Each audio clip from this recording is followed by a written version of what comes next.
कितने ऐसे काम हैं जो आपने सोचा करने के लिए, चाहे वो माजी में हो या हाल में, लेकिन आपने उसको तकमील ही नहीं किया, या फिर आपने उसको शुरू ही नहीं किया, या आपने उसको शुरू तो किया लेकिन आपने उसको बीच में ही छोड़ दिया।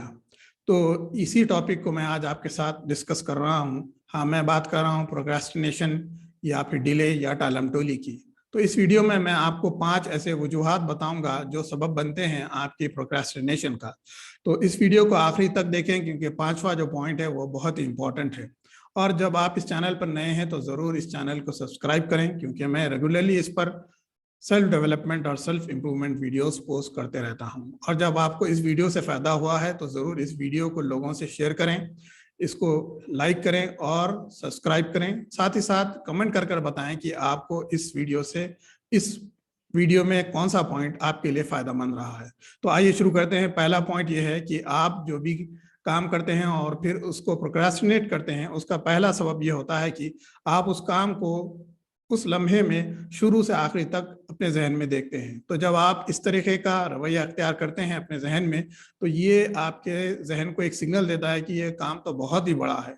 शायद वो काम आपके लिए एक्शन करने में 3 महीने, 6 महीने, साल लगे, लेकिन आप उस लम्हे में जब सोचते हैं तो वो आपके जहन को बहुत ही बड़ा लगता है। तो इस वजह से आपके जहन से ये सिग्नल आता है कि ये काम बहुत मुश्किल है, या फिर ये इसका आपको मोटिवेशन नहीं मिलता।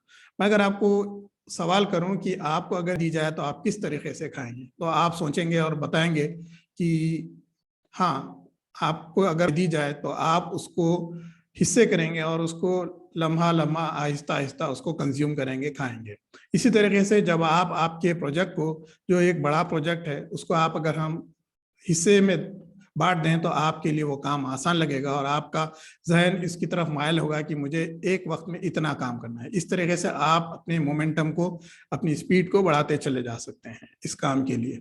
दूसरा रीज़न ये होता है कि आपके पास जो रिक्वायर्ड नॉलेज हो उस काम को तकमील करने के लिए, या इंफॉर्मेशन, शायद आपके पास शुरू की इंफॉर्मेशन हो, लेकिन अगर आपका जहन उस पर आगे की तरफ मायल नहीं हो रहा है तो शायद आपके पास वो जो रिक्वायर्ड नॉलेज है उसको तकमील करने के लिए वो नहीं है।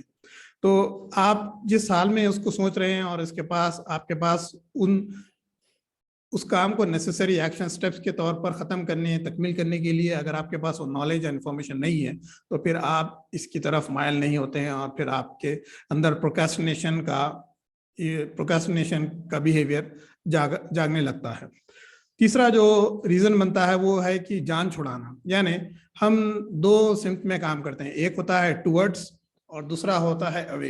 यानी आप जो काम कर रहे हैं आप उसकी टूवर्ड्स की तरफ जाते हैं, या फिर आप उससे जान छुड़ाना चाहते हैं तो उससे अवे यानी उससे भागने की कोशिश करते हैं। तो अगर वो काम आपके लिए ऐसा नहीं है जो आपके लिए फ़ायदा या मोटिवेशन या फिर आपको मज़ा दे, तो आप चाहते हैं कि उसको किसी भी तरीके से निपटा दूं, तो ये अवे वाली कैफियत यानी उससे भागना, जान छुड़ाना।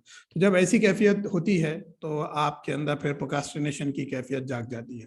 ये थर्ड पॉइंट बहुत ही इंपॉर्टेंट और बहुत ही डीप है, लेकिन इस टॉपिक को मैं किसी और वीडियो में इंशाल्लाह ये थर्ड रीज़न को किसी और वीडियो में डिस्कस करूंगा। आइए आते हैं फोर्थ रीजन की तरफ, और ये होता है कि आपका वाई क्यों क्लियर नहीं होता। यानी आपका जो शऊरी जहन है उसके लिए चाहिए होता है कि आप जो भी काम कर रहे हैं इसकी वजह क्या है, आप इसको क्यों कर रहे हैं। आपके पास शायद इसके 3, 5 या जो भी रीजंस हो वो हो, लेकिन अगर आपके पास उसके लिए कोई रीजन ही ना हो या फिर बहुत ही वीक रीजंस हो तो फिर आपका जहन भी शऊरी तौर पर कॉन्शियसली इसकी तरफ माइल नहीं होगा। तो ये भी एक रीज़न बनती है कि आप उस काम को शुरू ही ना करें या फिर उसको टालम टोली करें, प्रोक्रेस्टिनेशन करें। Last but not the least, आखिरी जो सबसे अहम पॉइंट है वो ये होता है कि आप काम तो शुरू करते हैं, लेकिन आप जो काम तकमील करेंगे, शायद 3 महीने हो, 6 महीने हो, साल भर हो, तो आपको उससे क्या फ़ायदे होंगे, क्या बेनिफिट्स होंगे, ये आप मुतय्यन ही नहीं करते हैं। यानी आप उसको सोचते भी नहीं हैं कि एंड रिजल्ट जब मुझे ये कोशिशों के बाद होगा उसका क्या फ़ायदा होगा, उससे क्या मेरी इंप्रूवमेंट होगी, क्या बेहतरी होगी, किसकी बेहतरी होगी, मेरी भी होगी, साथ ही साथ दूसरों की होगी, फैमिली की होगी, माशरे की होगी।